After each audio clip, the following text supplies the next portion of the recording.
Okay, somebody asked me to do a video on how to raise and breed superworms. I was going to make it right away, but I decided that I should wait until I get some beetles so I can show you the entire cycle before I made the video. So let's get started on that. When you first get the superworms, you're going to want to house them in a container. This is just a 6-quart Sterilite container. It has about 50 in here right now, and that's good spacing. And you just want to keep them on regular oats. You can also use oat bran, wheat bran. What else? I've heard powdered dog and cat food works. Chicken mash, all sorts of stuff. So you want to put them with the substrate of oats, and then slice or two of potato for moisture. And so they eat the oats for their food, and then they eat the potato for their moisture. Ew. Okay, you see that green? That's mold. So you want to, if it gets moldy, you want to remove them. I haven't checked this for a couple days, so good thing I'm making this video today, or they probably would have died. And then get your worms, and actually in this stage right here, they will not pupate in a community setting like this. This is just to keep them alive for longer periods of time, but they will not turn into pupa like this. To get them to turn into pupa, you have to isolate them into little cups. These are 1-ounce deli cups. Film canisters work well. I've also heard like organizers for like garages and stuff, to put little nails and stuff like that in. Those work well. The key is just to separate each superworm into its own compartment, and with no food. Make sure there's no food in the compartment at all, just the superworm, and that will it starves them and it isolates them, and both of those force them to turn to pupa.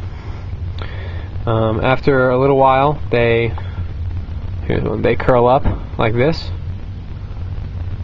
and then after they've stayed curled up for a while, they eventually turn into pupa. There's one down there, and they stay like pupa for a pretty long time. Then this pupa, actually, you can see how it's really dark. Well, let me get it out.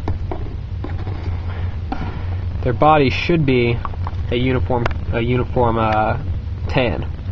Once the underbelly starts to get,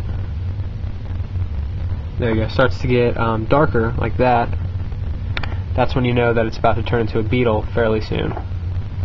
And that's when make sure you keep them in their container all the way through when they're pupa, and once they turn into beetles, take them out of the container, put them back into another container with with oats again, and then potato for moisture. God, that one's molded too. See, this is what happens when you don't check them every once in a while. I was actually really busy this weekend, so I didn't get to checking them, and all the potatoes molded. That sucks. But anyway, put them back on the oats and then the potato for moisture. And paper towel rolls are a good idea for them to hide in and under. And then this is actually a beetle right here. They are huge, as you can tell. A lot bigger than mealworm beetles if you breed mealworms. But that's the beetles, and once you get a bunch of those, they will get off. They will breed and they will lay eggs in the oats, and then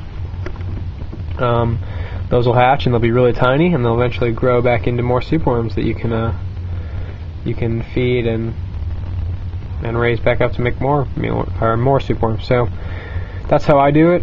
That's not the only way to do it. There's lots of different ways out there, so do your research and figure out what's easiest and best for you. So thanks for watching. I hope this was helpful.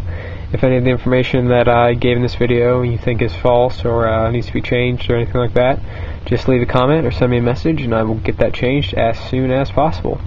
So thanks for watching. Please go check out my other videos for more information on my animals, and also information on breeding mealworms. So hope you enjoyed it, and bye.